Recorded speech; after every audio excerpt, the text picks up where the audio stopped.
Thanks for joining us today. I'm Nancy Silva, your CCSESA Region 2 Arts Lead and your host for Section 5, Module 2, Distance Learning Through the Arts.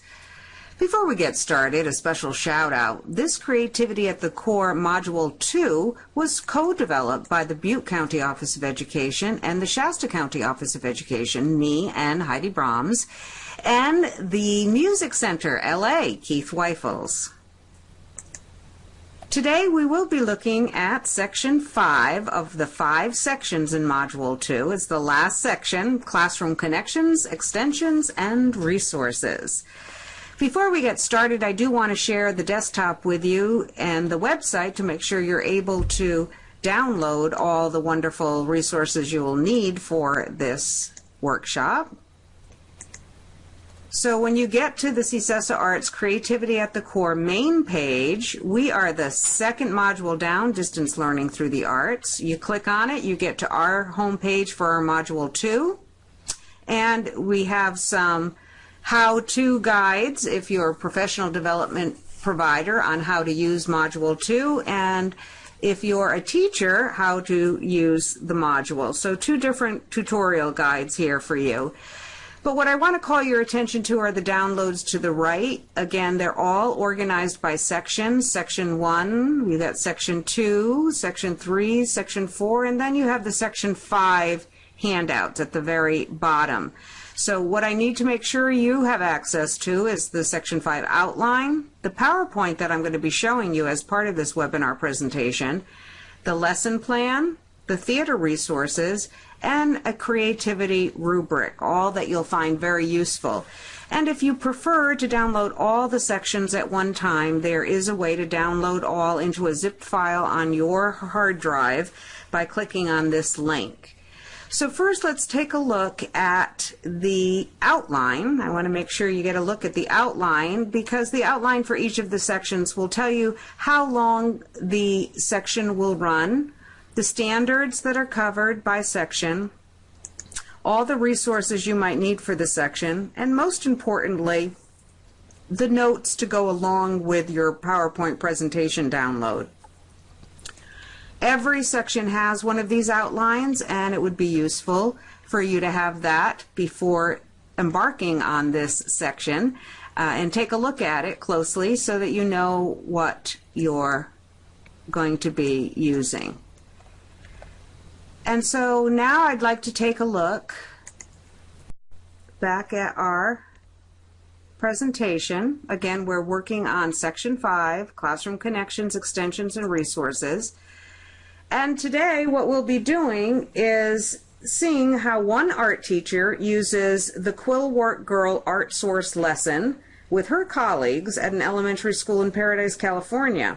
And she will share her lesson plan and resources for you to replicate in your classroom. So the first thing is Carolyn Steele, the art teacher, who is seen here, is working with her 3 core curriculum teachers. She had organized a professional learning community, or PLC as it's commonly known, with her 4th and 5th grade teachers to review the art source lesson on the Quillwork Girl. They discussed the lesson outcomes and brainstormed a collaborative way of presenting the information that is a little bit different than was outlined in the art source curriculum, but used a lot of the same resources. They identified entry points that aligned VAPA theater standards and visual art standards with core curriculum standards, including English, language arts, social science, and sciences. So as part of this PLC, they got really excited and they learned some exciting ways that they could integrate theater in their English language arts class thanks to their art teacher. So I just want to give you their big aha moment video. It's a very short little video and share that with you right now. He makes it one big teepee in the end. Oh. Each panel. That's okay. Yeah, that's what I was thinking. Panel, Each yeah. panel, like if you gave them one. You can see they got pretty excited about something there, and what it was after pulling out all the standards, they decided that they would like the kids to create not just 3D art of TPs, but 2D and 3D art. The kids actually drew on their 3D art teepee, which stands, each one of these teepees stood about 4 feet high, so they're big teepees. The kids got to draw on them, tell the story. They got to identify the who, what, where, when, why of the story, and the characters, the plot of the story, the setting of the story, and why the story was even written at all. So all of those were very, very important. And the art teacher used creative strategies to teach the students the vocabulary, theater pantomime skills, stage etiquette, and much, much more. Let's take a look at how she did that. Now you are probably one of the brother buffalo hunters, and you're returning from your hunting trip, and you are laden with buffalo meat. So show me what that's going to look like. And you know what? Go ahead and stand up if you need to. And just kind of, but don't walk around the room. Just stay in your little area. But show me you are laden with buffalo meat. Oh, it is so heavy, isn't it? Okay. Excellent. Go ahead and sit down. And you're doing great with pantomiming. Remember that it's no sound, no talking unless I ask you to. Okay. The heifer, and who knows? I taught them what made sure they knew what a heifer was. A heifer is, you know what? I'm going to have you all say it out loud on the count of 3. 1, 2, 3. A young cow has had a baby. Pretty much, you all said it. Yes, it's a young female who hasn't had a baby yet. Very nice. Okay. So then, raise your hand. What's the next one? So we had the calf, we had the heifer, and who came next? The cow. The cow. At you. What are you going to look like? Let me see, everybody. Oh, some of you are even up on your chair. Very good. I'm seeing it in your hands, in your face. Excellent, you guys. Okay. She greeted her brothers when she first saw them joyfully. So should I greet somebody joyfully? Again, no talking. And I need to see everybody participating. All of a sudden, she's making these little quill work outfits. She didn't really know why until she had this dream that it was for her brothers, and she wondered about that. So show me what wondering means. Excellent. You guys are so awesome. Okay. And of course, she had to cook. So we talked about cooking in the Native American times. They don't have microwaves and ovens and all the cool things we have now. Do a sound like a bull would make. And walk like a bull would walk. Buffalo walk. Go. You can make sound for this. He snorts. He might roar and don't run. Maybe he's trotting. Remember we did some trotting. So go ahead and be a trotting buffalo. Be careful. You gotta watch. And go ahead and walk your buffalo back. Maybe you're looking for the animal. Show me what that's going to look like. And you guys are doing a good job of following the rules. Thank you. So the tree swayed. Show the tree swaying. And then how about rocking and heaving? How is that different from swaying? Rocking and heaving. Maybe you're going a little bit forward and back and heaving to and fro. Excellent. And stop. When you're on stage, you'll have just a second to kind of go, remember, we're doing this, this, and this. We'll give you a minute. It doesn't have to go completely smooth. But we're going to go through, starting with scene 1, scene 2, scene 3, scene 4, scene 5, scene 6, to try to flow the story. It's going to be so cool. One day she made outfits. She knows to find her breakfast. She loves the dogs and supplies. The mother turns back. Hearing her stories.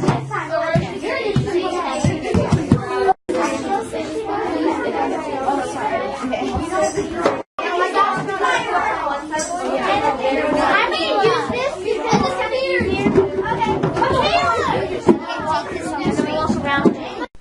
They were so excited to learn all the vocabulary, how to pantomime some of that vocabulary, and theater stage etiquette, as well as a little music playing went along with that.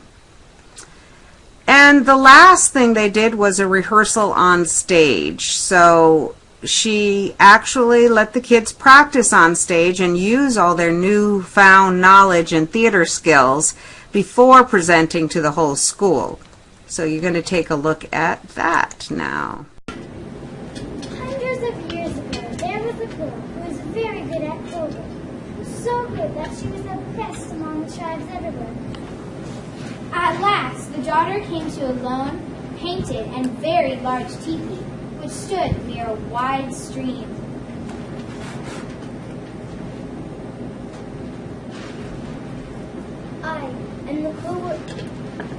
It is I, the co-work girl, looking for brothers bearing gifts. Oh, I knew you would come. How did you know that I would come? I have the gift of no touch. What is the gift of no touch? You'll see. The 6 brothers are out hunting. I'm the youngest. Come inside. Okay. Do proper applause. Okay. And then take your props and exit. And come on, sit down. So scene 2. Do proper applause. Okay. And then take your props and exit. And come on, sit down. So scene 2. So the lesson plan Carolyn developed is downloadable. It's in the section that I just showed you on the downloads on our website. And it starts off with just the lesson 2 sample lesson that is part of the Art Source curriculum. But then Carolyn and her team actually transcribed the story as told by Jerry Keems, so the kids could have an experience with close reading and vocabulary analysis by looking at the actual text and analyzing the story that way. She wrote the lesson plan with the core curriculum teachers, again pulling out the core standards, and then provided a step-by-step process of your students how to do this same project and cover both English language arts, social studies, and the visual and performing arts for theater and for the visual arts with the 3D and 2D teepee drawings. So all of that was taught to the kids, and this is a step-by-step lesson plan on how to go about doing that. She also provides you with the vocabulary she focused on and some of the activities. This is a character interview where the kids actually went home for homework and pretended they were going to be an interviewer, and they were going to ask all the main characters questions. What is it that they wanted to know about the main characters? The rubric that was used to assess this lesson is included. Also included is what the English Language Arts core curriculum teachers use, story maps. These are more traditional handouts you probably have for various story analysis that you have the kids doing. So this is just a generic story map. Who are the characters, the setting, what the main events were, what the problem is, what the resolution was. But first what they did was identify the beginning, middle, and end of the story. They sequenced the story and drew little pictures to help them remember the sequence of the story. And here's an example of one of the students' questions that he brought to school the next day for the interview of the quill work girl story. So that all of those are very useful handouts. Another handout is this character exercises with the theater character. How would the character walk? How to create a character statue, the interview game we just talked about, and we also have the remote control and a tableau, so how to freeze the action. So we practice that as well with the students. Jerry Keems' storytelling is just one Art Source curriculum unit. There are 68 other units. In total, there are 69 units. So we're going to go back to the desktop really quick and share all the units. you can see that there are dance units, music units, all with their own artists, focused on their own artists, and then the theater units, which includes Jerry Keem's Native American Storyteller curriculum. All of them are organized in the same fashion as the Jerry Keem's unit. They have a little history about the artist. They have the curriculum and 3 different levels of lesson plans, level 1, 2, and 3, that you can download, and a little video of the artist in action. So all of the curriculum units are all organized in that same fashion. And there are 69 of them worth exploring, so please do come back. Also, on the Music Center main ArtSource page, ArtSource curriculum page, the other useful information here is how to use ArtSource. So if you don't know if you want to learn a little bit more how the curriculum is organized and you haven't gone through section 3 and 4 of our module, this would be a quick way for you to learn how to use the Music Center, how everything is formatted, and the criteria that is used. And then there are glossaries and assessments for each genre that has a curriculum unit, so dance, music, and theater. And the theater one has a glossary, it has stage jargon, all stuff that you will find useful in teaching theater. If you're not experienced theater teacher, this will give you some of the basic background in theater vocabulary, stage jargon, stage geography, stage left, stage right, stage movements, and activity sheets, and then another assessment that you could use to assess this lesson plan. So that's useful to look at as well. Here are the links to all the resources I just spoke of, as well as our Creativity at the Core main page and our module page. We hope you have enjoyed section 5 of module 2, and we thank you for joining us. Distance Learning Through the Arts. Get started. Thanks. Bye-bye.